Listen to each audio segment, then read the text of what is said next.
बिस्मिल्लाहिर्रहमानिर्रहीम अस्सलाम वालेकुम। Welcome to SW Aslan all knowledge YouTube channel. कैसे आप सब? मुझे उम्मीद है कि आप सब खैरियत से होंगे। आज का हमारा टॉपिक बहुत इंटरेस्टिंग है और बहुत मजे का टॉपिक है, हेजन्स लॉ ऑफ हीट समीशन। बहुत इंपॉर्टेंट टॉपिक है, एज अ लॉन्ग और एज अ शॉर्ट भी। हम इसको देखेंगे हेजन्स लॉ है क्या है। और आज का लेक्चर बहुत इंटरेस्टिंग होने वाला है ना। आपने अभी से वीडियो को लाइक कर लेना है ताकि हर आने वाली वीडियो का नोटिफिकेशन आपको मिल सके। हम अपने लेक्चर का बाकायदा आगाज करते हैं। बिस्मिल्लाहिर्रहमानिर्रहीम। हेजन्स लॉ आया क्यों? हेजन्स लॉ क्यों यूज किया जाता है? हेजन्स लॉ इंथाल्पी चेंज को कैलकुलेट करने के लिए यूज किया जाता है। हेजन्स लॉ इंथाल्पी चेंज को कैलकुलेट करने के लिए यूज किया जाता है। लेकिन हेजन्स लॉ की जरूरत क्यों पड़ी? हेजन्स लॉ की जरूरत क्यों पड़ी? हेजन्स लॉ जरूरी है इंथाल्पी चेंज को कैलकुलेट करने के लिए। हम तो कैलोरीमीटर से इजीली डेल एच कैलकुलेट कर लेते थे, एंथैल्पी चेंज इजीली कैलकुलेट कर लेते थे। लेकिन हेजन्स लॉ की जरूरत क्यों पड़ी? तो कुछ रिएक्शन ऐसे हैं जिनका एंथैल्पी चेंज कैलकुलेट हम कैलोरीमीटर से नहीं कर पाते। जैसे हमारे पास CCl की फॉर्मेशन। CCl की फॉर्मेशन एक ऐसा रिएक्शन है जिसमें हम डायरेक्टली कैलोरीमीटर को यूज करते हुए एंथैल्पी चेंज नहीं डिटरमाइन कर सकते। इसलिए एक साइंटिस्ट जर्मन हेनरी हेजन्स, इसने हमें एक लॉ दिया जिसको कहते हैं हेजन्स लॉ। उसकी मदद से हम ऐसे रिएक्शन की एंथैल्पी चेंज को कैलकुलेट कर सकते हैं जिनकी हम कैलोरीमीटर से डायरेक्ट मेथड से नहीं कर सकते। अब इसका लॉ बेस किस पे करता था वो भी हम देखेंगे। इसका लॉ है क्या? इसने कहा था कि अगर कोई रिएक्शन है ना तो उसको डिफरेंट तरीके से कहा जा सकता है। इसने कहा था कि एक रिएक्शन है ना उसको डिफरेंट तरीके से किया जा सकता है, उसके डिफरेंट रूट्स हैं। जैसे हमारा स्कूल है और हमारा घर है। हमारे स्कूल से हमारे घर तक का फासला और उसके लिए कितने रास्ते हैं? डिफरेंट रास्ते हो सकते हैं, यानी एक ही रास्ता नहीं। आप बाय रोड नहीं जा सकते, बाय स्ट्रीट भी जा सकते हैं। तो स्कूल से घर तक जाने के लिए काफी ज्यादा रास्ते हो सकते हैं। इसी तरह एक रिएक्शन को भी करने के काफी ज्यादा तरीके हो सकते हैं। जैसे हमारे पास इन्होंने बताया ए है, ए को हमने कन्वर्ट किया है बाय डायरेक्ट मेथड। हमने डायरेक्टली ए को बी में कन्वर्ट कर दिया। लेकिन अगर हम इसको डायरेक्ट नहीं करते, हम इसको स्टेप में करते हैं। पहले हम ए को एम और एन में कन्वर्ट करते हैं, फिर एम और एन को बी में कन्वर्ट करते हैं। अब ये देखो, एक ये भी स्टेप है ना कि हमने ए को बी में किया। लेकिन दूसरा स्टेप ये है कि पहले हमने ए को एम और एन में कन्वर्ट किया, फिर एम और एन को बी में कन्वर्ट किया। हो ए बी में चेंज रहा है, लेकिन दरमियान में एक चीज बन रही जिसको हम कहते हैं इंटरमीडिएट। इसी तरह आप तीसरे स्टेप में देखें तो ए से हमारे पास एक्स बन रहा है, एक्स से हमारे पास वाई जी बन रहा है, वाई जी से फिर हमारे पास बी बन रहा है। यानी इसके 3 स्टेप है। पहले ए से एक्स, एक्स से वाई और जी, वाई और जी से बी। ये भी बन ए से बी रहा है लेकिन 3 स्टेप्स के अंदर। ये देखो, इसका एंथैल्पी चेंज तो एक ही होगा। इसका एंथैल्पी चेंज क्या होगा? पहले ए से एम एन बनने के लिए एंथैल्पी चेंज 1 आएगा, एम एन से बी बनने के लिए एंथैल्पी चेंज आएगा 2। अब ये देखो, उन्होंने कहा, इसने कहा जितना डायरेक्ट मेथड में एंथैल्पी चेंज आएगा ना, इन दोनों को सम करने से उतना ही एंथैल्पी चेंज आएगा। अब इसकी बात की ए से एक्स के लिए एंथैल्पी चेंज है डेल H3, एक्स से वाई जी में कन्वर्ट होने के लिए डेल H4, वाई जी से बी में कन्वर्ट होने के लिए डेल H5। उसने कहा इन तीनों इंथैल्पी चेंज को सम करेंगे तो जितना डायरेक्ट मेथड में इंथैल्पी चेंज आएगा ना उसके बराबर होगा। यानी चाहे आप रास्ता जोन सा मर्जी इख्तियार कर लो, जोन सा मर्जी रास्ता ले लो, रिएक्शन को करने के लिए इंथैल्पी चेंज एक ही होगा। ए से बी करने के लिए ये कौन सा मेथड था? Direct method. अब ये हमारे पास क्या है? ये ऊपर वाला एक इनडायरेक्ट मेथड है, इनडायरेक्ट मेथड 1 है।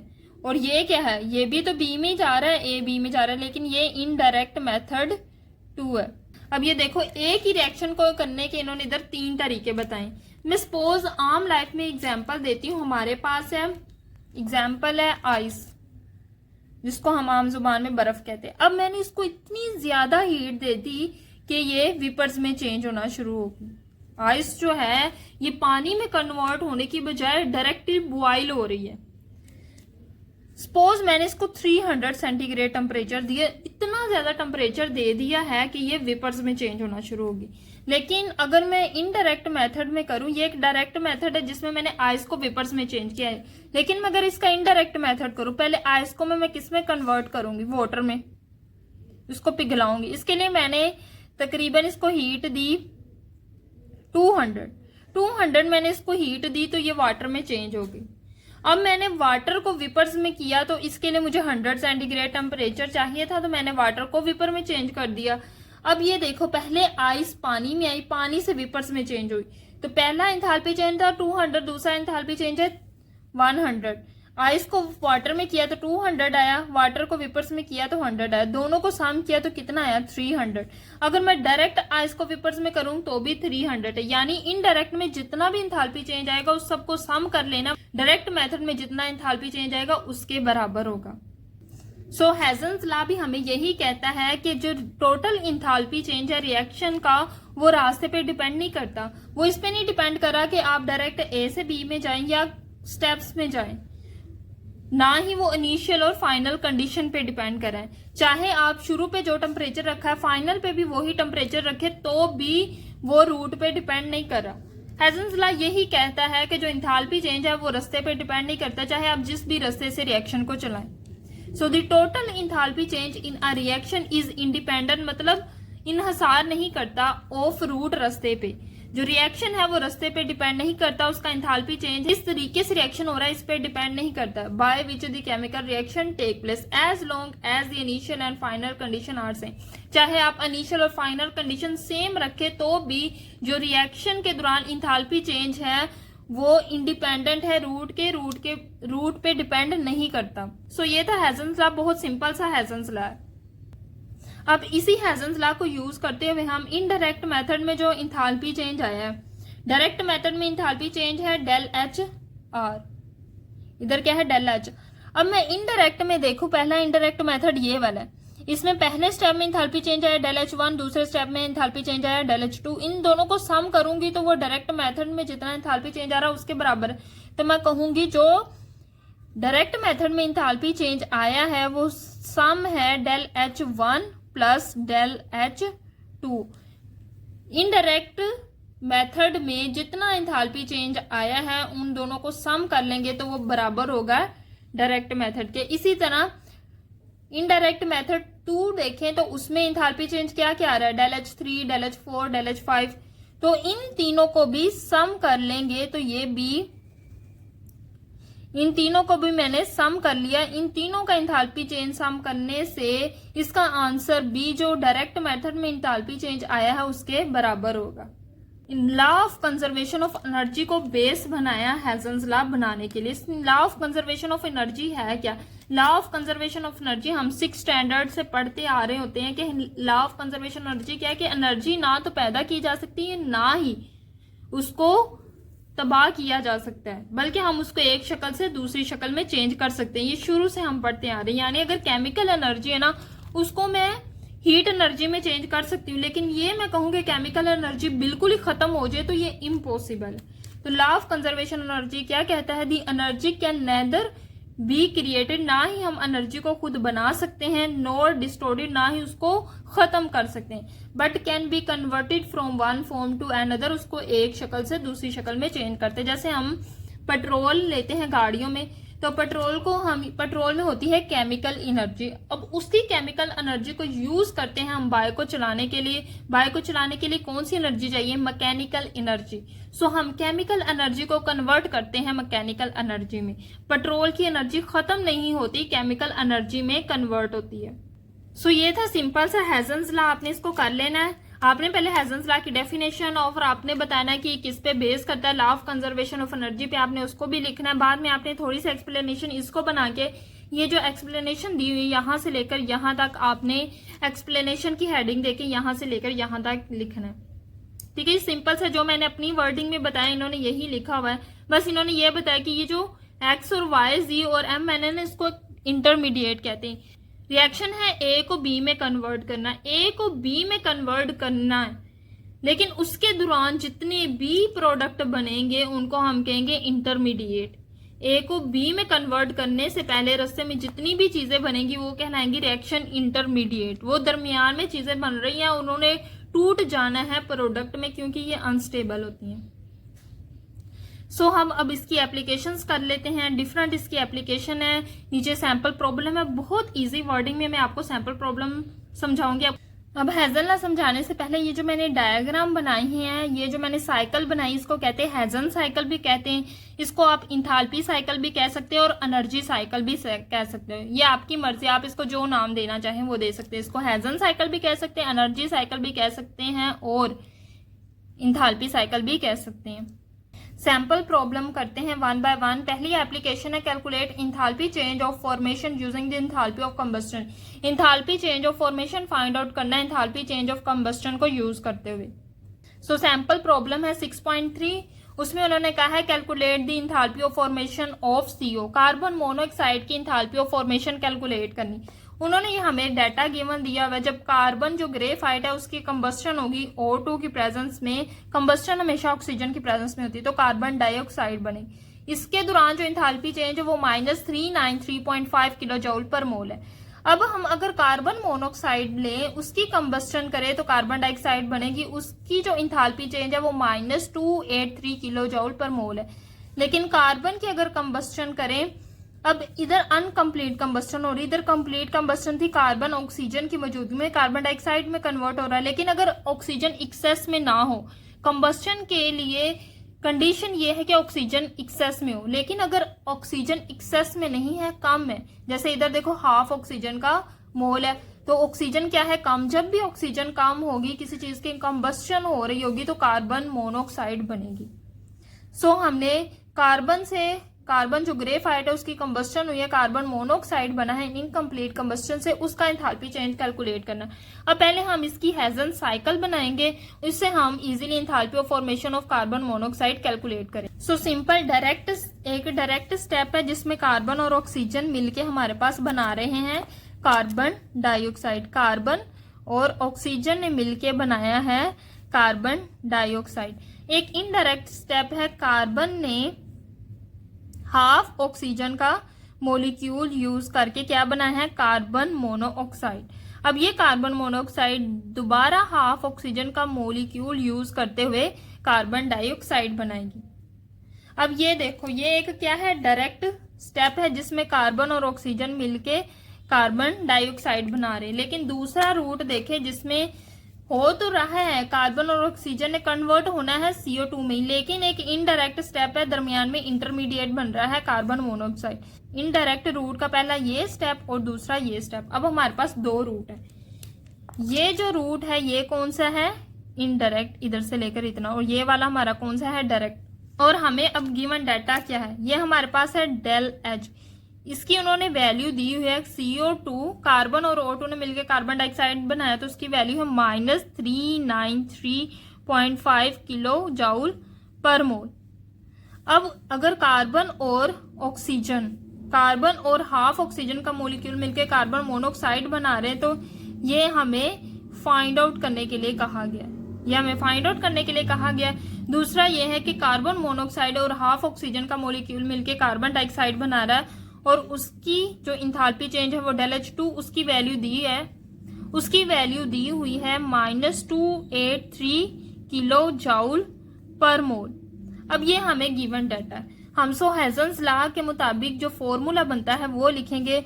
डायरेक्ट मेथड में जो इंथाल्पी है उसको इस साइड पे जितनी भी डायरेक्ट मेथड में इंथाल्पी चेंजेस आई हैं उनका सम, जैसे ΔH1 plus ΔH2। Direct method की इंथाल्पी इस साइड पे और इनडायरेक्ट मेथड की इंथाल्पी इस साइड पे। अब हमने कैलकुलेट क्या करनी है, ΔH1, तो ΔH1 को इधर ही रहने दे, ये दूसरी साइड पे जाके क्या हो जाएगा, ये ΔH2 इधर पॉजिटिव है, इस साइड पे आके क्या हो जाएगा, -ΔH2।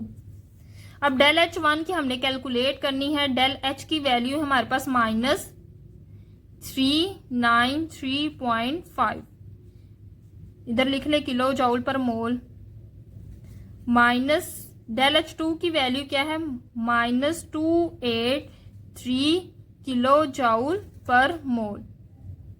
अब इधर से आगे क्या होगा, ये माइनस 393.5 इसी तरह लेगा किलो जूल पर मोल। ये माइनस माइनस क्या हो जाएगा, plus 283 kilo joule per mole. अब इन दोनों को आपस में माइनस किया तो हमारा आंसर आएगा 110.5। अब बड़ी वैल्यू के साथ क्या है, माइनस, तो इधर भी आएगा minus kilo joule per mole. So del H1 की वैल्यू हमारे पास आई है minus 110.5 kilo joule per mole. सो हम लिखेंगे डेल H1 में क्या आई है, minus 110.5 kilo joule per mole. अब हमारी सेकंड एप्लीकेशन है enthalpy change of reaction del HR using the enthalpy of formation. हमने इंथाल्पी चेंज ऑफ रिएक्शन को कैलकुलेट करना है इंथाल्पी चेंज ऑफ फॉर्मेशन को यूज करते हुए। अब हम देखते हैं किस तरह। सैंपल प्रॉब्लम है 6.4। उन्होंने कहा है कि calculate enthalpy of reaction. Reaction क्या है, C2H4 यानी इथीन जो है और HCl दोनों मिलके हमारे पास इथाइल क्लोराइड बना रहे। अब ये इथाइल क्लोराइड बन गया, इसके दौरान कितना इंथाल्पी चेंज आया वो हमें नहीं पता। अब इन्होंने हमें हेजन साइकिल भी बुक में दी हुई है। हेजन साइकिल के मुताबिक हेजन साइकिल में हमें इंथाल्पी ऑफ फॉर्मेशन के बारे में बताया। इंथाल्पी ऑफ फॉर्मेशन क्या है, एलिमेंट से कंपाउंड का बनना। अब ये देखो, ये सारे एलिमेंट्स हैं, इनसे ये वाले डिफरेंट कंपाउंड बन रहे हैं। हमने ये वाली इंथाल्पी कैलकुलेट करनी। अब आप देखो तो इसमें डायरेक्ट और इनडायरेक्ट मेथड हमने पता लगाना है कौन सा।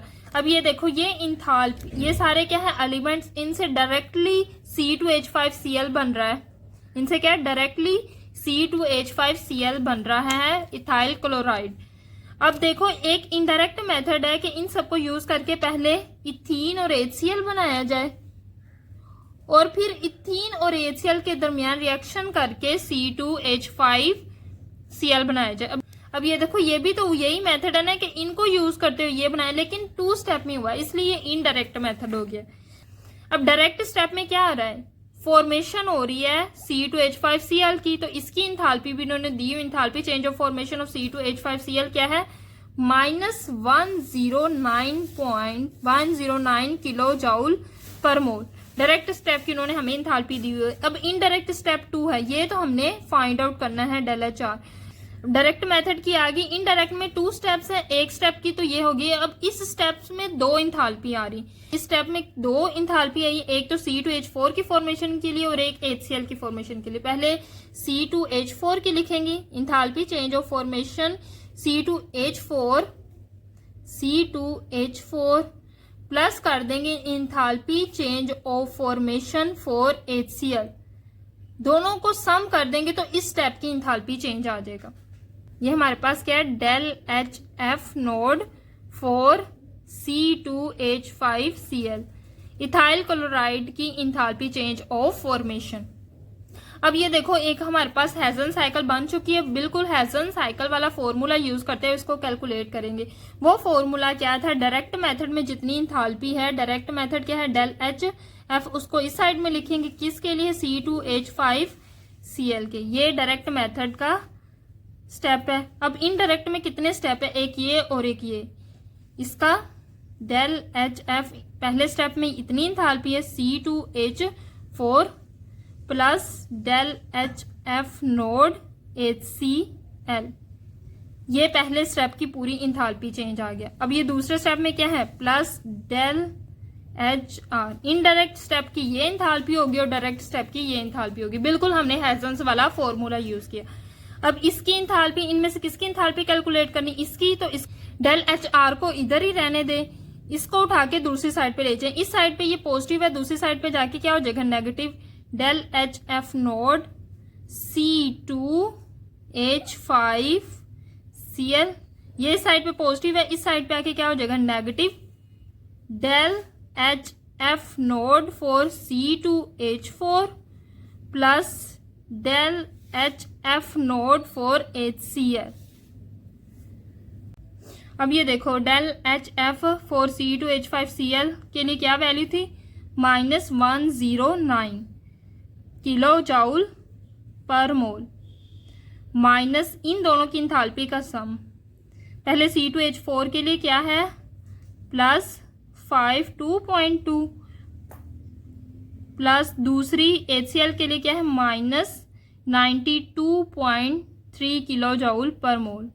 सो आपने किलो जूल पर मोल खुद ही लिख लेना, -109 इधर माइनस, ये देखो ये प्लस 52.2, ये प्लस माइनस -92.3। अब ये देखो ये हमारे पास -109 वैसे का वैसे माइनस, इन दोनों को माइनस करेंगे तो आएगा 40.1। 92.3 में से माइनस किया 52.2 तो ये आंसर आया। अब देखो ये -109 बड़ी वैल्यू के साथ माइनस, तो इधर भी माइनस, ये माइनस माइनस क्या हो जाएगा प्लस 40.1। अब इन दोनों को माइनस करेंगे तो आंसर आएगा 68.9 kilo joule per mole. So this is final answer of del H R यानी रिएक्शन का। तो इसकी वैल्यू क्या आई -68.9। इधर आपने याद रखना है माइनस आना है, क्योंकि ये भी बड़ी वैल्यू के साथ माइनस है तो इधर भी माइनस आएगा। सो -68.9 इस रिएक्शन की इंथाल्पी चेंज है। तो हमने बिल्कुल इसको हेजन्स लॉ के जरिए फाइंड आउट किया, हमने इनडायरेक्ट मेथड बनाया। ये हमारे पास कौन सा था, इनडायरेक्ट मेथड, और ये हमारे पास क्या था, डायरेक्ट मेथड। अगला हमारा क्वेश्चन है क्विक चेक 6.4। इसमें हमने enthalpy change for formation of benzene calculate करना। अच्छा बुक में थोड़ी सी मिस्टेक है, मिथेन उन्होंने वर्ड यूज किया, मिथेन नहीं आना बेंजीन, क्योंकि उन्होंने हमें खुद फॉर्मेशन जो दी हुई है वो बेंजीन की दी हुई है। सो उन्होंने गिवन डाटा क्या दिया हुआ है, enthalpy change of combustion of carbon, C का मतलब क्या है कि कंबस्टन का इंथाल्पी चेंज है कार्बन के लिए वो -394 है, और enthalpy change of combustion of hydrogen, hydrogen के लिए ये है, और इंथाल्पी चेंज ऑफ कंबस्टन इधर उन्होंने फॉर्मेशन का वर्ड यूज किया है तो वो भी गलत है, enthalpy change of combustion of C6H6 आएगा, क्योंकि कभी भी फॉर्मेशन की वैल्यू इतनी नहीं होती बेंजीन के लिए। ये C6H6 बेंजीन का फार्मूला है।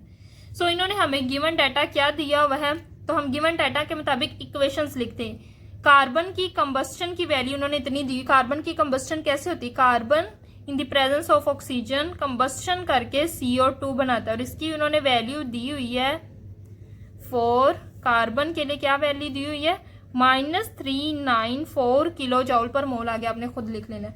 अब हाइड्रोजन है वो भी जब कंबस्टन शो करेगा तो H2O बनाएगा, और उसकी जो कंबस्टन की वैल्यू है हाइड्रोजन के लिए वो है -286 किलो जूल पर मोल।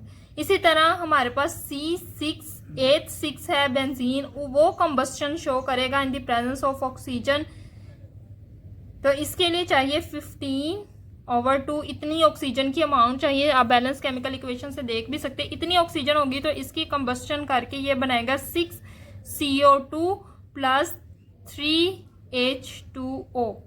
ये हमें गिवन डाटा, और इसकी कंबस्टन की वैल्यू है डेल HC0 फॉर C6H6, इसकी वैल्यू क्या उन्होंने दी हुई है -3267 किलो जूल पर मोल।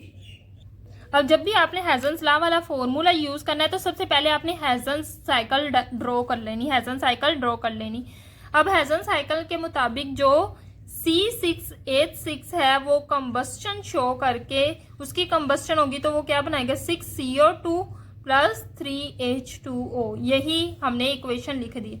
अब इसकी डायरेक्ट फॉर्मेशन देखें तो इसके लिए क्या क्या एलिमेंट चाहिए, इसके लिए C6H6 के लिए हमें चाहिए 6 कार्बन के मॉलिक्यूल्स और हाइड्रोजन 2, हाइड्रोजन भी कितनी चाहिए 6, तो 3 2 6 हाइड्रोजन के एलिमेंट्स, 3 हाइड्रोजन के एलिमेंट्स हो और 6 कार्बन के एलिमेंट्स हो तो हमारे पास C6H6 बनता है।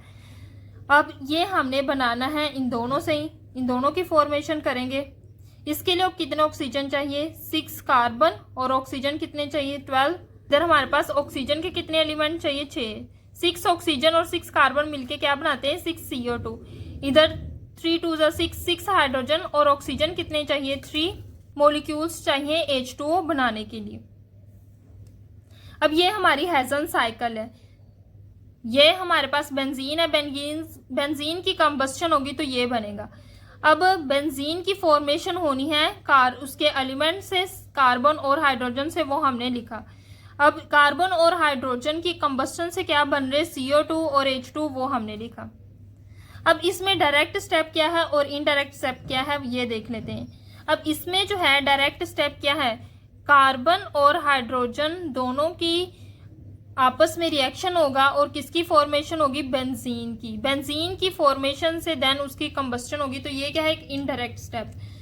इनडायरेक्ट स्टेप में हमने कार्बन और हाइड्रोजन की कंबस्टन की है, दरमियान में हमारे पास बेंजीन बना है। अब हम अगर डायरेक्ट कंबस्टन करें तो ये हमारे पास डायरेक्ट स्टेप की कंबस्टन है कार्बन और हाइड्रोजन की। अब हम देख लेते हैं इन्होंने हमें वैल्यू क्या दी हुई, गिवन डाटा क्या दिया हुआ है। अब हम देख लेते हैं इंथाल्पी चेंज क्या है किस स्टेप में। डायरेक्ट स्टेप को सबसे पहले देख लेते हैं। डायरेक्ट स्टेप में क्या हो रहा है, कार्बन और हाइड्रोजन की कंबस्टन हो रही। किसकी कंबस्टन हो रही है, इसमें कौन कौन सी इंथाल्पी चेंज आएगी, enthalpy change of combustion for carbon. कितनी कंबस्टन हो रही, कितने मॉलिक्यूल्स कार्बन के कंबस्ट कर रहे हैं, 6, तो इधर लिखेंगे 6। ऐड कर दो कितने हाइड्रोजन के मॉलिक्यूल की कंबस्टन हो रही, 3 डेल H कंबस्टन हो रही है हाइड्रोजन की। तो ये इंथाल्पी चेंज है डायरेक्ट मेथड के लिए। कितने ऑक्सीजन के मॉलिक्यूल की कंबस्टन हो रही, तो डेल HC फॉर ऑक्सीजन लिख के उसके साथ 6 मल्टीप्लाई कर ले, क्योंकि 6 कार्बन जो है उनकी कंबस्टन हो रही। इसी तरह हाइड्रोजन की कंबस्टन लिख के कितने हाइड्रोजन की कंबस्टन हो रही, 3 हाइड्रोजन की, तो उसे मल्टीप्लाई कर देंगे 3, इन दोनों को ऐड करेंगे तो डायरेक्ट स्टेप की इंथाल्पी चेंज आ जाएगा। अब हम इनडायरेक्ट मेथड की तरफ जाते हैं। इन दोनों ने रिएक्ट करके हमारे पास ये बनाया, तो ये क्या है, enthalpy change of formation del HF nought for C6H6। तो इसकी वैल्यू उन्होंने हमें नहीं दी, इसको हमने कैलकुलेट करना है। अब सेकंड स्टेप में देखते हैं, ये हमारे पास का कौन सा रूट है, इनडायरेक्ट रूट। इसमें सेकंड स्टेप में देख लेते हैं। सेकंड स्टेप में क्या हो रहा है, बेंजीन की कंबस्टन हो रही। तो इधर क्या है, enthalpy change of combustion for C6H6। इसकी वैल्यू क्या है, इसकी वैल्यू है -3267। ठीक है, तो ये तीनों स्टेप्स की इंथाल्पी चेंज है।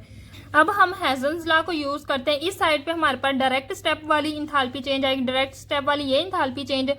तो हम लिखेंगे 6 del HC nought for carbon plus 3 del HC for hydrogen, enthalpy change of combustion for hydrogen is equal to. अब इनडायरेक्ट स्टेप में 2 है तो हम दोनों को लिखेंगे del HF nought for C6H6, और दूसरी हमारे पास क्या है, del HC enthalpy change of combustion for C6H6। ये हमारी इनडायरेक्ट स्टेप की दोनों इंथाल्पी, हम दोनों को सम कर लिया और डायरेक्ट स्टेप की इंथाल्पी इस साइड पे लिख दी। अब ये देखो हमने फाइंड आउट क्या करना है, ये तो इसको इधर ही रहने दे, ये इधर प्लस में दूसरी साइड पे आके क्या हो जाएगा माइनस, तो ये इधर ही रहने दे। 6 del HC for carbon plus 3 del HC for hydrogen, इसको इधर ही रहने दे। ये इस साइड पे प्लस है, दूसरी साइड पे आके नेगेटिव हो जाएगी, तो negative del HC for benzene C6H6। अब ये हमारे पास आ चुकी हैं, अब ये हमारे पास इक्वेशन आ चुकी है। अब हम अपनी वैल्यूज पुट करते हैं। ये 6 वैसे का वैसे ही। कार्बन की कंबस्टन के लिए क्या वैल्यू है, -394, तो इधर लिखेंगे -394 प्लस 3 हाइड्रोजन की कंबस्टन के लिए क्या वैल्यू थी, -286, तो लिखेंगे -286। इसको इस तरह क्लोज कर दें। माइनस बेंजीन की कंबस्टन की क्या वैल्यू थी, -3267, तो लिखेंगे -3267।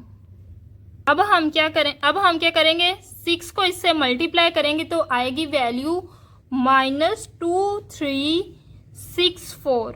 ये प्लस माइनस -3 को इससे मल्टीप्लाई किया तो आया 858। माइनस माइनस क्या हो जाएगा, +3267। ये माइनस और ये माइनस दोनों ने मिलके प्लस बना दिया, और ये 3267 वैसे का वैसे। अब इन दोनों को हम क्या करेंगे, ये माइनस माइनस क्या होता है प्लस, तो दोनों को क्या करेंगे, ऐड करेंगे। दोनों को ऐड किया तो आया 3222। प्लस ये हमारे पास क्या है 3267, तो लिखेंगे 3267। जब दोनों वैल्यूज के साथ नेगेटिव होता है तो हम उनको ऐड करते हैं, लेकिन जो साइन हमेशा जो बड़ी वैल्यू के साथ होता है वही आना होता है। तो इन दोनों को ऐड किया, आया 3222 प्लस ये वाला प्लस वैसे का वैसे, ये 3267 वैसे का वैसे। अब क्या है, एक के साथ प्लस है और एक के साथ माइनस, यानी इन दोनों को हम क्या करेंगे, माइनस करेंगे। तो इन दोनों को माइनस किया तो आंसर आया 45। अब बड़ी वैल्यू के साथ क्या है, प्लस, तो इधर लिखेंगे 45 के साथ लिखेंगे प्लस, किलो जाउल, यूनिट लगा दे, किलो जाउल पर mole. So enthalpy change of formation of benzene क्या है, 45 किलो जाउल पर मोल। सो हम इधर लिखेंगे enthalpy change of formation of benzene क्या आया, 45 किलो जाउल पर मोल। सो ये थी इजी सी हमारी quick check. So next one application है, calculate enthalpy of formation of substance by using enthalpy of combustion and enthalpy of formation of other substance. हमने enthalpy of formation substance की enthalpy of formation calculate करनी है by using enthalpy of combustion and enthalpy of formation of other substance. जैसे हमारा quick check है 6.5, हमने enthalpy of formation, enthalpy change of formation calculate करना है प्रोपेन का। C3H8 शो कर रहा है, प्रोपेन को कैलकुलेट करना है, यानी हमें गिवन नहीं है। अब क्या क्या कंडीशन गिवन है, प्रोपेन की ऑक्सीजन की प्रेजेंस में कंबस्शन होगी, कार्बन डाइऑक्साइड बनेगा और वाटर मॉलिक्यूल्स बनेंगे। अच्छा, ये जो है इक्वेशन कंबस्शन की है, लेकिन उन्होंने हमसे फॉर्मेशन पूछी हुई है। अब क्या क्या चीज़ें दी हुई हैं, 14.64 ग्राम ऑफ प्रोपेन बर्न करेगा तो इतनी हीट इवॉल्व करेगा। अब इन्होंने हीट ऑफ कंबस्शन दी हुई, लेकिन इंथाल्पी चेंज ऑफ कंबस्शन में पढ़ा था कि जब 1 मोल बर्न करेगा तब जितनी एनर्जी या हीट इवॉल्व होगी वो हीट कहलाएगी इंथाल्पी चेंज ऑफ कंबस्शन। लेकिन इसमें 1 मोल की बात नहीं की, 14.64 ग्राम की बात की है। तो इसको हम देखते हैं इसको आगे किस तरह यूज़ करेंगे। सेकेंड वन उन्होंने दिया है enthalpy change of formation for CO2, उसकी वैल्यू दी है। Enthalpy change of formation of H2 और उसकी वैल्यू दी है। अब हम क्या करेंगे, पहले ये 14.64 ग्राम को कन्वर्ट करेंगे मोल्स में। हम देखें तो सही इन्होंने कितने मोल्स की हमें वैल्यू दी हुई। तो अब देखो हम क्या करेंगे, सबसे पहले नंबर ऑफ मोल्स कैलकुलेट करने के लिए मैस ओवर मोलर मैस का फार्मूला होता है। मैस हमें पता है 14.64, मोलर मैस हमें नहीं पता, हम उसको कैलकुलेट करेंगे। प्रोपेन का formula C3H8, molar mass calculate करने का इजी सा फार्मूला है। कार्बन का मोलर मैस कितना है 12 और हाइड्रोजन का कितना है 1.0097। अब कार्बन कितने हैं 3, तो इसको 3 से मल्टीप्लाई कर देंगे, प्लस हाइड्रोजन कितने, हाइड्रोजन के मोलर मास को 8 से मल्टीप्लाई कर देंगे। इसको इससे मल्टीप्लाई किया, प्लस इसको इससे मल्टीप्लाई किया, एंड हमारे पास जवाब आएगा 44.096 ग्राम पर मोल। अब हम क्या करेंगे, मैस भी आ चुका है और मोलर मैस भी आ चुका है। मैस को ऊपर रखेंगे, मोलर मैस को नीचे रखेंगे, तो नंबर ऑफ मोल्स आ जाएंगे। कितने नंबर ऑफ मोल्स बर्न हुए हैं जिन्होंने ये हीट इवॉल्व की। उन्होंने हमें सिर्फ मैस बताया था, हमने खुद इस मैस से नंबर ऑफ मोल्स कैलकुलेट किए, तो हमें पता चल गया कि 0.3320 मोल जब बर्न करेंगे तो -678.6 किलो जूल पर मोल एनर्जी रिलीज होगी। तो हम लिखेंगे 0.3320 moles burn and evolve heat -678.6 kilo joule per mole. अब ये इन्होंने इतने मोल्स की बात की है, अभी भी 1 मोल की बात नहीं की। जो हीट ऑफ कंबस्टन होती है वो 1 मोल के लिए होती है। हम सपोज इसको 1 से मल्टीप्लाई कर दें, इससे कोई फ़र्क तो नहीं पड़ेगा। अब ये क्या है, ये इधर मल्टीप्लाई हो रहा है, दूसरी साइड पे आके डिवाइड हो जाएगा। या हमने इसको दूसरी साइड पे क्यों लेके आए हैं, ताकि हम 1 मोल के लिए कितनी हीट आएगी वो कैलकुलेट कर सकें। तो क्या होगा, ये दूसरी साइड पे आके डिवाइड होगा, इससे नीचे डिवाइड हो जाएगा, दोनों को डिवाइड करेंगे तो आंसर आएगा -2044। -2044 आंसर आ चुका है enthalpy change of combustion of propane. यानी 1 मोल प्रोपेन को कंबस्टन करने के लिए इतनी हीट रिक्वायर्ड है, इतनी हीट रिलीज होगी, इतनी हीट रिलीज होगी। जब 1 मोल प्रोपेन की कंबस्टन होगी तो -2044 किलो जूल पर मोल हीट रिलीज होगी। अब ये आ चुका है enthalpy change of combustion of propane. So enthalpy change of combustion जो है, जो प्रोपेन की कंबस्टन होगी, कार्बन डाइऑक्साइड और वाटर मॉलिक्यूल्स बनेगा, इतना इंथाल्पी चेंज है 2044 जो हमने अभी कैलकुलेट किया। अब उन्होंने हमें बाकी क्या चीज़ें दी, enthalpy change of formation for CO2। CO2 किस तरह बनेगा, कार्बन और ऑक्सीजन मिलेंगे, CO2 बनेगा। Enthalpy change of formation for CO2 की वैल्यू दी -393, तो इसकी वैल्यू क्या आएगी -393.51। अब उन्होंने enthalpy change of formation of water की बात की। वाटर किस तरह बनेगा, हाइड्रोजन और ऑक्सीजन मिलकर वाटर बनाएंगे और उसकी value del HF nought. Enthalpy change of formation for H2 -241.82 kilo joule per mole. अब हमने कैलकुलेट करना है enthalpy change of formation of propane. Propane की फॉर्मेशन में कितना इंथाल्पी चेंज आएगा। अब उन्होंने इक्वेशन हमें ये दी हुई है कि इतनी प्रोपेन जो है वो बर्न होगी, 1 मोल प्रोपेन बर्न होके 3 कार्बन डाइऑक्साइड के मॉलिक्यूल्स और 4 वाटर के मॉलिक्यूल्स बनाएंगे। अब इन्होंने इसका पूछा क्या हुआ है, इसकी फॉर्मेशन किससे होती है, एलिमेंट से। तो इसको बनाने के लिए कौन कौन से एलिमेंट चाहिए, कार्बन और हाइड्रोजन। कार्बन कितने चाहिए, 3 कार्बन, और हाइड्रोजन कितने चाहिए, 8। H2 4 2 8, यानी 8 हाइड्रोजन और 3 कार्बन ने मिलके हमारी क्या बनाई है, प्रोपेन। अब ये जो इक्वेशन है ये शो कर रही है फॉर्मेशन ऑफ प्रोपेन। आपने क्या करना है, हेजन साइकिल बनानी होती है। जब भी आप इस तरह के क्वेश्चंस करेंगे जिसमें आपने हेजिस लॉ को यूज़ करना हो, तो आपने इंथाल्पी साइकिल या हेजन साइकिल बनाने की कोशिश करनी। जितना भी गिवन डाटा उससे आपने बनाने की कोशिश करनी। जो इक्वेशन दिया उसको आपने लिखना है। अब जो जो चीज़ें दी, जैसे उन्होंने इंथाल्पी चेंज ऑफ फॉर्मेशन का पूछा हुआ था, इंथाल्पी चेंज ऑफ फॉर्मेशन आना, तो मैंने खुद इंथाल्पी चेंज ऑफ फॉर्मेशन की इक्वेशन बनाई है। अब बाकी उन्होंने enthalpy change of formation of CO2 दिया है, यानी CO2 की भी फॉर्मेशन होगी और वाटर की भी फॉर्मेशन होगी। CO2 की फॉर्मेशन के लिए क्या चाहिए, कार्बन और ऑक्सीजन दोनों ने मिलके CO2 बनाना है। इसी तरह हाइड्रोजन और ऑक्सीजन ने मिलके H2 बनाना। अब हमने इसमें डायरेक्ट और इनडायरेक्ट स्टेप देखना है। अब ये देखो, ये हमारे पास डायरेक्ट स्टेप है जिसमें कार्बन और हाइड्रोजन ने मिलके कार्बन डाइऑक्साइड और वाटर बनाए। अब ये जो दूसरे वाला है वो इनडायरेक्ट स्टेप है। ये दोनों क्या हो गए, एक डायरेक्ट स्टेप में आ रहे। अब ये वाला इनडायरेक्ट स्टेप है। पहले प्रोपेन बनेगा, प्रोपेन की कंबस्टन होगी, फिर कार्बन डाइऑक्साइड और वाटर मॉलिक्यूल्स बनेगा। तो हम क्या करेंगे, इनकी इंथाल्पी चेंज कैलकुलेट करेंगे। इस स्टेप में कितना इंथाल्पी चेंज है, इस स्टेप में क्या हो रहा है, कार्बन डाइऑक्साइड की फॉर्मेशन और वाटर की फॉर्मेशन। तो कार्बन डाइऑक्साइड की फॉर्मेशन के लिए जितना इंथाल्पी चेंज आएगा प्लस वाटर की फॉर्मेशन के लिए जितना इंथाल्पी चेंज आएगा। अब कार्बन डाइऑक्साइड कितने हैं, तो कार्बन डाइऑक्साइड की फॉर्मेशन को 3 से मल्टीप्लाई कर देंगे। इसी तरह वाटर कितने हैं, वाटर के मॉलिक्यूल्स 4 बन रहे हैं, तो वाटर की फॉर्मेशन को 4 से मल्टीप्लाई कर देंगे। अब ये टोटल इंथाल्पी चेंज आ गया इस स्टेप का। अब हम इनडायरेक्ट स्टेप की तरफ जाते हैं। इनडायरेक्ट स्टेप में यहाँ क्या हो रहा है, प्रोपेन की कंबस्टन हो रही, तो ये क्या होगा, enthalpy change of combustion for propane. यहाँ क्या हो रही है, एलिमेंट से प्रोपेन बन रहा है, तो enthalpy change of formation for propane C3H8। ये हमारे पास तीनों स्टेप की इंथाल्पी चेंज आ गई। अब हम अकॉर्डिंग टू हेजन लॉ डायरेक्ट को इधर लिखेंगे और इनडायरेक्ट को इधर लिखेंगे। डायरेक्ट स्टेप में कौन सा इंथाल्पी चेंज आ रहा है, ये वाला, वो सारा उठा के इधर लिख दिया, is equal to. Indirect step में 2 इंथाल्पी चेंज है, एक ये और एक ये, तो पहले स्टेप वाली लिखेंगे प्लस दूसरे स्टेप वाली लिखेंगे। हेजन लॉ में इसी तरह हम करते हैं, एक तरफ इनडायरेक्ट स्टेप की और एक तरफ डायरेक्ट स्टेप की इंथाल्पीज लिख देते हैं। अब हमने कैलकुलेट क्या करना है, ये कैलकुलेट करना है, इसको इसी साइड पे रहने दे, इसको इसी साइड पे रहने दे। ये क्या है, ये पूरा पूरा वैसे ही लिखेंगे, ये इधर प्लस में इस साइड पे आके नेगेटिव हो जाएगा, negative enthalpy change of combustion of propane.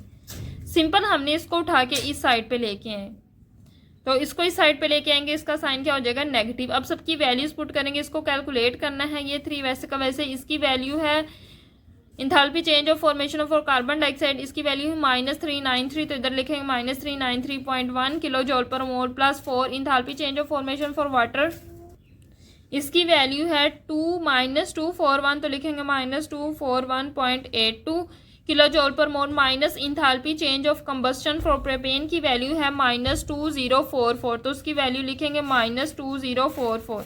अब हम इसको इस 3 से मल्टीप्लाई करेंगे तो आएगा -1180.5, ये प्लस माइनस माइनस हो जाएगा, 4 को इससे मल्टीप्लाई करेंगे ये आ जाएगी, ये माइनस माइनस हो जाएगा, +2044 ये आ जाएगा।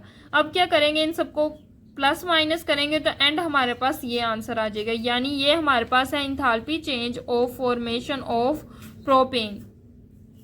सो ये हमारी एंड रिजल्ट है। हमने क्या कैलकुलेट करना था, enthalpy change of formation of propane, enthalpy change of propane formation calculate कर लिया। फोर्थ वन एप्लीकेशन है calculate enthalpy change of reaction using bond energy. अब हमने इंथाल्पी चेंज को कैलकुलेट करना है बॉन्ड एनर्जी को यूज करते हुए। अब देखो हमारे पास रिएक्टेंट है, उन्होंने आपस में रिएक्शन करके प्रोडक्ट बनाना है, इसके दौरान कितना इंथाल्पी चेंज आया ये हमें नहीं पता, तो हम बॉन्ड एनर्जीज को यूज करेंगे। किस तरह, हम क्या करेंगे, जितने भी रिएक्टेंट है उनके आपस में बॉन्ड ब्रेक करके उनको एटम में चेंज कर देंगे। हर रिएक्टेंट का बॉन्ड तोड़ देंगे, उनको एटम्स में ब्रेक कर देंगे। अब बॉन्ड ब्रेक करने के लिए क्या होगी, एनर्जी रिक्वायर्ड होगी, तो जितने भी बॉन्ड ब्रेक करेंगे उन सब की एनर्जी को ऐड कर लेंगे, तो बॉन्ड एनर्जी आ जाएगी रिएक्टेंट की। अब इन एटम्स के दरमियान बॉन्ड बन के हम प्रोडक्ट बनाएंगे। एटम्स क्या करेंगे, आपस में बॉन्ड बनाएंगे, जब भी बॉन्ड बनेगा एनर्जी रिलीज होगी। प्रोडक्ट के जितने भी बॉन्ड बनेंगे एनर्जी रिलीज होगी, तो हम कहेंगे स्मिशन एनर्जी फॉर प्रोडक्ट। अब रिएक्शन की जो एनर्जी है वो किसके इक्वल होगी, रिएक्टेंट के जो बॉन्ड है उनको ब्रेक करने के लिए जितनी एनर्जी रिक्वायर्ड होगी माइनस प्रोडक्ट के बॉन्ड फॉर्मेशन में जितनी एनर्जी रिलीज हुई है। सो हमारे पास रिएक्शन की टोटल एनर्जी आ जाएगी। आपको एग्जांपल देती हूँ, ज्यादा अच्छे से समझ आएगी। एग्जाम्पल है मेरे पास हाइड्रोजन और क्लोरीन, दोनों ने मिलके बनाना है HCl। इसके दौरान जो इंथाल्पी चेंज आया वो डेल HR है, enthalpy change of reaction, standard enthalpy change of reaction. अब मुझे उसकी वैल्यू नहीं पता, सो मैं क्या करूंगी, पहले इन दोनों के बॉन्ड तोड़ूंगी, इन दोनों का एटम में। ये क्या है हमारे पास, इस तरह है हाइड्रोजन गैस, और क्लोरीन भी किस तरह है, इस तरह। ये ज्यादातर गैसियस जो रिएक्शन होते हैं ना उनके लिए होता है। हम क्या करेंगे, इन दोनों का बॉन्ड ब्रेक कर देंगे, इस तरह बॉन्ड ब्रेक होगा, तो ये क्या दो हाइड्रोजन बन जाएंगे, दो हाइड्रोजन एटम और दो क्लोरीन के एटम बन जाएंगे। अब ये दोनों एटम मिलके इन दोनों के दरमियान बॉन्ड बनेगा, एक हाइड्रोजन और एक क्लोरीन मिलके HCl बना देंगे। इस तरह हाइड्रोजन और क्लोरीन के दरमियान बॉन्ड बनेगा और HCl बन जाएगा। अब ये देखो, बिल्कुल आप देखें तो ये क्या है, एक डायरेक्ट स्टेप है जिसमें HCl और क्लोरीन मिलके HCl बना रहे हैं। अब ये क्या है, इनडायरेक्ट स्टेप है। पहले ये दोनों कन्वर्ट हो रहे हैं एटम्स में, फिर ये एटम्स मिलके HCl बना रहे हैं। इसको हेजिस साइकिल भी कह सकते हैं। हमें पता हमने क्या किया, पहले हाइड्रोजन और हाइड्रोजन का बॉन्ड ब्रेक किया, क्लोरीन और क्लोरीन का बॉन्ड ब्रेक किया। तो हम इसकी वैल्यूज देख लेंगे टेबल से। हम आ जाएंगे अपने टेबल 6.1 पे। टेबल पे आके देखेंगे हाइड्रोजन और हाइड्रोजन का बॉन्ड ब्रेक करने के लिए कितनी एनर्जी चाहिए, 436। अब हमने किसका बॉन्ड ब्रेक किया था, क्लोरीन और क्लोरीन का। यहाँ से देखो क्लोरीन और यहाँ से भी देखो क्लोरीन। सो ये हमारे पास वैल्यू है क्लोरीन, क्लोरीन का बॉन्ड ब्रेक करने के लिए 243। सो हाइड्रोजन का बॉन्ड ब्रेक करने के लिए कितनी वैल्यू थी, 436, और क्लोरीन का बॉन्ड ब्रेक करने के लिए 243 या 242 आप लिख सकते हैं। दोनों क्या है, एग्जैक्ट सेम है, बस एक पॉइंट का फर्क है। 242 या 243 दोनों में से कोई भी वैल्यू आ सकती है, तो इससे कोई फर्क नहीं पड़ता, आप 242 लिख लें या 243 लिख लें। अब ये हाइड्रोजन का बॉन्ड ब्रेक हो गया, क्लोरीन का बॉन्ड ब्रेक हो गया, दोनों की ब्रेकअप होगी। अब हमारे पास हाइड्रोजन एटम और क्लोरीन एटम ने मिलके हमारे पास क्या बनाया, HCl का बॉन्ड। अब HCl के बॉन्ड फॉर्मेशन में कितनी एनर्जी रिक्वायर्ड है। अब हम फिर से अपने टेबल पे आगे, हाइड्रोजन और क्लोरीन के दरमियान जब बॉन्ड बनेगा तो 432 किलो जूल पर मोल एनर्जी रिलीज होगी। सो हम लिखेंगे हाइड्रोजन क्लोरीन के दरमियान जब बॉन्ड बनेगा तो 432 या 431 किलो जूल पर मोल एनर्जी रिलीज होगी। अब हम क्या करेंगे, हमारे पास वैल्यूज आ चुकी, हम इन वैल्यूज को यूज करते हुए पहले सिग्मा ER कैलकुलेट करेंगे। इसमें बॉन्ड एनर्जी फॉर रिएक्टेंट, तो रिएक्टेंट की बॉन्ड एनर्जी किस तरह कैलकुलेट करेंगे, दोनों को ऐड करेंगे। ये बॉन्ड बस हमने दो बॉन्ड ब्रेक किए, हाइड्रोजन और हाइड्रोजन का, क्लोरीन और क्लोरीन का। तो हाइड्रोजन का ब्रेक करने के लिए 436 और क्लोरीन का ब्रेक करने के लिए कितनी एनर्जी रिक्वायर्ड थी, 242। दोनों को ऐड किया तो हमारे पास आया 678 किलो जूल पर मोल। इतनी एनर्जी है रिक्वायर्ड है रिएक्टेंट के बॉन्ड ब्रेक करने के लिए। अब प्रोडक्ट के बॉन्ड बनने में कितनी एनर्जी रिलीज हुई है इसको देखेंगे।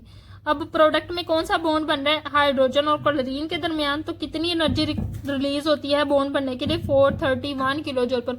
अब कितने बॉन्ड बन रहे हैं, 2 HCl बन रहे हैं, मतलब 2 बॉन्ड बनेंगे हाइड्रोजन और क्लोरीन के दरमियान, तो इसको 2 से मल्टीप्लाई करेंगे तो वैल्यू आएगी 862 किलो जूल पर मोल। सो ये हमारी आ गई ई समीशन ई प्रोडक्ट, यानी प्रोडक्ट के बॉन्ड फॉर्मेशन में कितनी एनर्जी रिलीज हुई है। सो हम अपना फॉर्मूला लिखेंगे del H R note.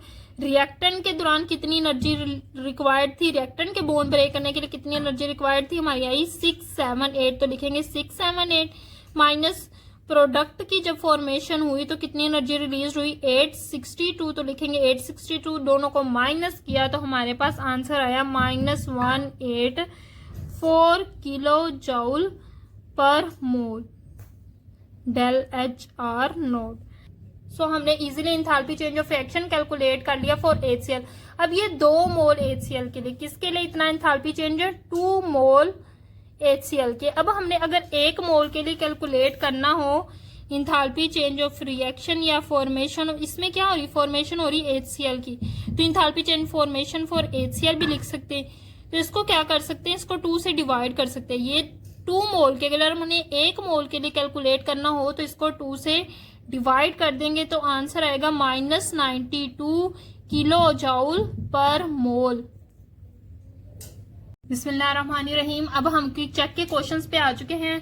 Quick check में पहला पार्ट है नाइट्रोजन और हाइड्रोजन मिलके अमोनिया बना रहे हैं NH3। अब इस रिएक्शन में कितना इंथैल्पी चेंज आया इसको कैलकुलेट करना है बाय यूजिंग बॉन्ड एनर्जीज। उन्होंने हमें बॉन्ड एनर्जीज भी लिख के दी हुई है।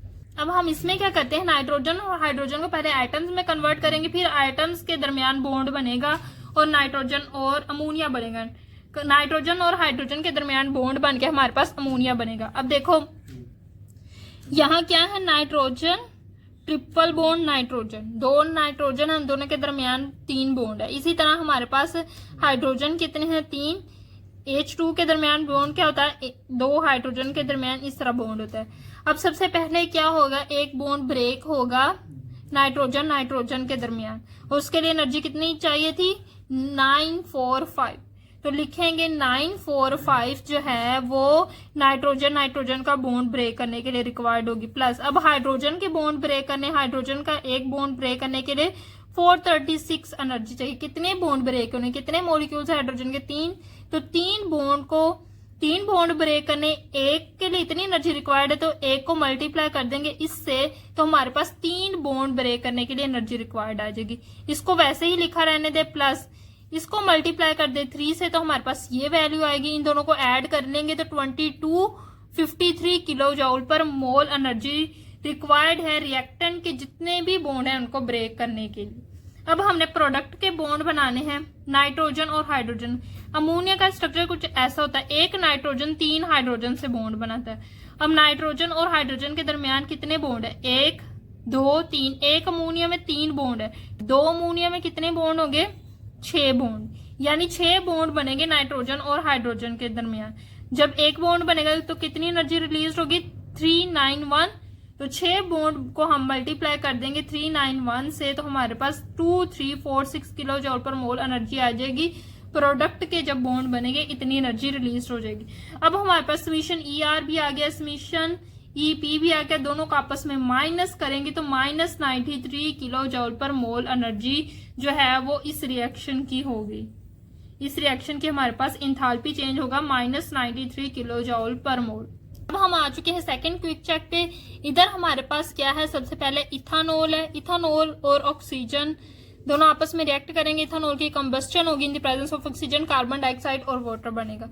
इसमें उन्होंने सब बॉन्ड की एनर्जीज दे दी। अब हमने क्या करना है, इंथैल्पी चेंज कैलकुलेट करना है, डेल एच आर कैलकुलेट करना है इस रिएक्शन का। अब ये देखो, ये बॉन्ड जो है ये कंपाउंड है, इसका कुछ स्ट्रक्चर इस तरह होता है, 2 कार्बन है, इस तरफ 3 हाइड्रोजन है, इधर भी हाइड्रोजन, इधर भी हाइड्रोजन और इधर OH होता है। इस तरह होता है C2H5OH का स्ट्रक्चर। कितने इसने हाइड्रोजन के साथ बॉन्ड बनाए होते हैं, कार्बन, एक बॉन्ड होता है कार्बन और कार्बन के दरमियान, ठीक है, एक बॉन्ड हो गया कार्बन और कार्बन के दरमियान।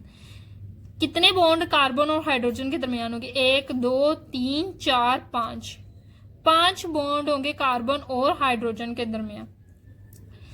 अब कार्बन और ऑक्सीजन के दरमियान जो है ना वो एक बॉन्ड होगा, एक बॉन्ड हो गया कार्बन और ऑक्सीजन के दरमियान, एक बॉन्ड होगा ऑक्सीजन और हाइड्रोजन के दरमियान। तो एक बॉन्ड हो गया ऑक्सीजन और हाइड्रोजन के दरमियान।